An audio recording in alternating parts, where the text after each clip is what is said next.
कल की तारीख में जो नतीजे आए, उन नतीजों के बाद पूरा देश उन नतीजों का विश्लेषण कर रहा है।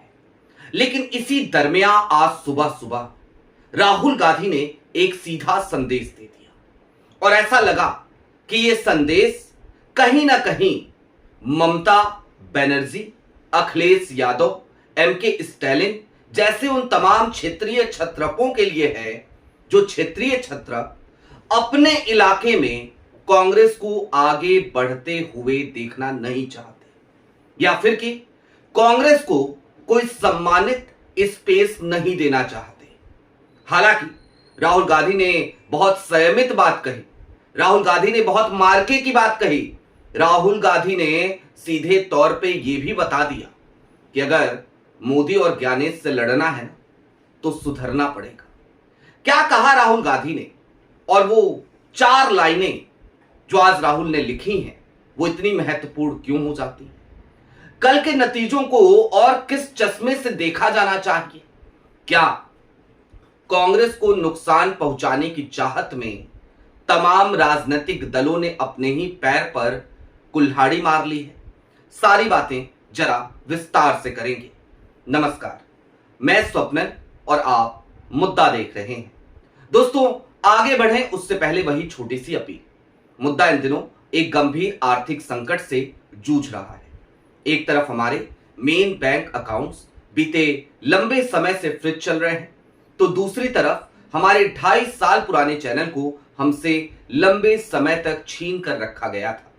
ऐसे में डे टू डे ऑपरेशंस में मुद्दा को काफी मुश्किलों का सामना करना पड़ रहा है। लिहाजा आपसे गुजारिश है, यदि आप चाहें तो स्क्रीन पर दिख रहे क्यूआर कोड या फिर के नीचे दिख रहे यूपीआई नंबर्स के जरिए मुद्दा की छोटी छोटी मदद जरूर कीजिएगा ताकि हमारी बेबाकी यूं ही बरकरार रहे। अब आगे बढ़ते हैं और जरा सबसे पहले याद कीजिए कि बीते कुछ दिनों में किन किन की राजनीति को भारतीय जनता पार्टी ने, ज्ञानेश कुमार ने लील लिया है या राजीव कुमार ने लील लिया। शुरुआत अरविंद केजरीवाल से कीजिए या फिर कि उद्धव ठाकरे से कीजिए, या फिर कि आप आज आइए बिहार और याद कीजिए तेजस्वी यादव के अहंकार और घमंड को, या फिर कि सबसे नया नवेला चैप्टर ममता बनर्जी पश्चिम बंगाल और स्टालिन डीएमके। इन सब के साथ एक चीज कॉमन है, इन सब ने कांग्रेस को अपना सहयोगी तो बनाया लेकिन खुद बड़ा भाई बनने के चक्कर में ये लगातार अपने पैर पर कुल्हाड़ी मारते रहे। अगर हम अरविंद केजरीवाल को हटा दें तो ममता बनर्जी, इन्होंने तो हद ही पार कर दी। ममता बनर्जी तो पश्चिम बंगाल में कांग्रेस को कहीं से कहीं तक स्पेस ही नहीं देना चाहती। 2024 के चुनाव में जब इंडिया अलायंस के बैनर तले समूचा विपक्ष एक साथ था, तब भी ममता बनर्जी दहाड़ते हुए ये कहते हुए नजर आती थी कि इंडिया अलायंस पूरे देश के लिए है लेकिन पश्चिम बंगाल के लिए नहीं। पश्चिम बंगाल में जो है वो सिर्फ और सिर्फ टीएमसी है। आज ममता बनर्जी शायद आईने के सामने खड़े होकर पूछ रही होंगी कि अब टीएमसी कहां है, क्योंकि इस विधानसभा चुनाव में भी गठबंधन की अटकलें लगी और उस पर विराम टीएमसी की तरफ से ही, ममता बनर्जी की तरफ से ही लगाया गया। हालांकि अब जब टीएमसी चुनाव बुरी तरीके से हार चुकी है तो राहुल गांधी के खेमे के कुछ लोग भी जश्न मना रहे हैं। कल की तारीख में कांग्रेस के कई लोग जश्न मना रहे थे कि टीएमसी का अहंकार उसे ले डूबा, लेकिन राहुल गांधी ने ऐसी कोई बात नहीं कही। राहुल गांधी ने क्या कहा? आपकी स्क्रीन पर राहुल गांधी का आज 12:01 पर किया गया एक ट्वीट है। राहुल गांधी सीधे तौर पर लिखते हैं, कुछ लोग कांग्रेस में और उसके अलावा कुछ और लोग भी पश्चिम बंगाल में टीएमसी के हारने पर जश्न मना रहे हैं, खुश हो रहे हैं, ग्लोट कर रहे हैं। लेकिन इसके आगे राहुल ने क्या लिखा कि असम और बंगाल का जो चुनाव चोरी हुआ है ये जश्न मनाने का वक्त नहीं है। और इस तरीके की पॉलिटिक्स जो है ना, ये भारतीय जनता पार्टी की वो पॉलिटिक्स है जिसमें वो लगातार डेमोक्रेसी को, लोकतंत्र को खत्म करने पर आमादा है। उसके आगे उन्होंने कहा कि ये छोटी राजनीति से ऊपर उठकर सोचने की नौबत है। छोटी राजनीति करने की जरूरत नहीं है। यहां बड़ा दिल दिखाया राहुल ने और कहा कि भाई ये किसी एक पार्टी के बारे में या कांग्रेस के बारे में या किसी और पार्टी के बारे में नहीं है, किसी एक पार्टी के बारे में नहीं, ये पूरे देश के बारे में है। This is about India. ये मैसेज राहुल गांधी का चुनाव के ठीक बाद पश्चिम बंगाल में टीएमसी की हार के बाद, जब कांग्रेस भी जश्न के माहौल में डूबी थी कि भाई अहंकार था, उस अहंकार का अंत हुआ ममता बनर्जी के, उस वक्त पे राहुल ये कह रहे हैं। तो ये संदेश सिर्फ कांग्रेस के कार्यकर्ताओं को राहुल नहीं दे रहे, ये संदेश सीधे तौर पर ममता बनर्जी जैसे लोगों के लिए है और खास तौर पर अखिलेश यादव के लिए है। क्यों है, अब जरा इस बात को भी समझिए। दरअसल एक एक करके सब निपट चुके हैं। अरविंद केजरीवाल की राजनीति नेपथ्य में जा चुकी है। उसके अलावा तेजस्वी अपने पैरों पर अपने अहंकार में खुद कुल्हाड़ी मार चुके हैं बिहार के चुनाव में। एमके स्टैलिन जब भी कांग्रेस के समर्थन से उनकी सरकार बनी, आज तक कभी कांग्रेस को उन्होंने सरकार में हिस्सा नहीं दिया। और इस बार भी तमाम सीटों को लेकर के किस तरीके की ऊहापोह की स्थिति रही आपने देखा। कांग्रेस को वही सीटें मिलती हैं तमिलनाडु में स्टैलिन की तरफ से, जिन सीटों पर जीतना मुश्किल होता है कांग्रेस का। तो जाहिर सी बात है कि इन सब ने जो कुकृत्य किए हैं उसका खामियाजा इन सबको भुगतना पड़ा है। अब टीवी के वहां पर सबसे बड़ी पार्टी है, वो किसके साथ जाएगी ये देखने वाला विषय है। लेकिन इतना तय है कि वो भारतीय जनता पार्टी की सहयोगी एआईएडीएमके के साथ जाने के इच्छुक तो नहीं है। हालांकि भाजपा का तमिलनाडु में कोई वजूद भी नहीं है, महज एक सीट जीत पाई है। और कुल मिलाकर दक्षिण भारत ने इतना तो बता दिया कि भाई देखो, यहां पर नफरत की राजनीति को, सांप्रदायिकता की राजनीति को हम पनपने नहीं देंगे। यहां पर अंबेडकर और पेरियार की विचारधारा ही चलेगी। अब दोस्तों, अखिलेश यादव को लेकर के हमने चूंकि जिक्र शुरू किया तो जरा चलते चलते उस पर एक नजर डाल लेते हैं। सबकी राजनीति एक एक करके भारतीय जनता पार्टी ने, वोट चोरी के इस पूरे प्रकरण ने, ज्ञानेश कुमार की पूरी मेहनत ने सबकी राजनीति ले ली है। और इकलौती कांग्रेस ही है जो लगातार लड़ रही है इस मुद्दे पर, वोट चोरी के मुद्दे पर। आपको एक चीज याद दिलाना चाहता हूं, अभी बीते दिनों 2025 में जब राहुल गांधी चाहते थे कि वोट चोरी को लेकर के, एसआईआर को लेकर के चर्चा हो, तो टीएमसी इस मामले में इच्छुक नहीं थी और टीएमसी ने अखिलेश को भी अपने साथ ले लिया था।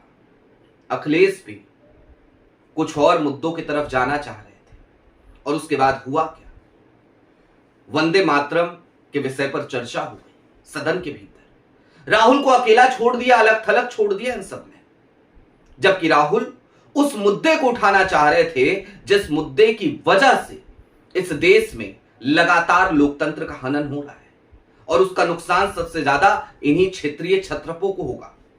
क्योंकि कांग्रेस की इस वक्त भी अब 4 राज्यों में सरकार है, हिमाचल में है, तेलंगाना में है, कर्नाटका में है और अब केरल में भी। और कांग्रेस दक्षिण भारत में अपनी मजबूती लगातार दिखाती रही है। लेकिन जिस हिंदी बेल्ट से कांग्रेस का सफाया किसी और की वजह से नहीं हुआ, इन तमाम क्षेत्रीय छत्रपों की वजह से हुआ।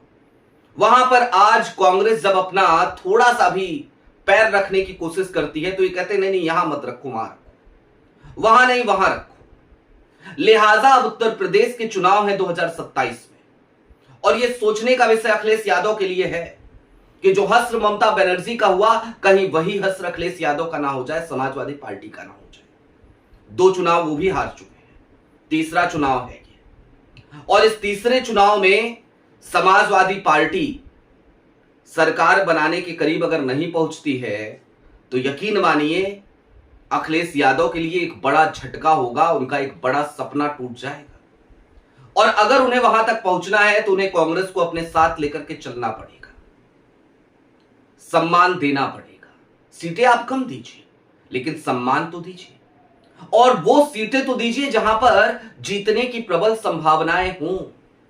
हारने वाली सीटें अगर आप कांग्रेस के खेमे में देंगे, उसके सर पर आप जीत का सेहरा सजने नहीं देंगे, और चुनाव के बाद आप उसके ऊपर हार का ठीकरा फोड़ने की तैयारी पहले ही कर लेंगे, तो जाहिर सी बात है इस तरीके की स्वार्थपरक राजनीति, या फिर कि राहुल गांधी की भाषा में छोटी राजनीति से अब काम नहीं चलने वाला। 2024 के लोकसभा चुनाव में राहुल गांधी और अखिलेश यादव की जोड़ी ने जो कमाल किया था ना, उसके पीछे सबसे बड़ा कारण जब आप जाकर के खोजेंगे, देखेंगे, तो आपको समझ में आएगा कि चूंकि कांग्रेस समाजवादी पार्टी के साथ थी, लिहाजा उत्तर प्रदेश का दलित वर्ग, शोषित वर्ग, वंचित वर्ग वो समाजवादी पार्टी पर भरोसा कर सका और एक चमत्कार होता हुआ नजर आया।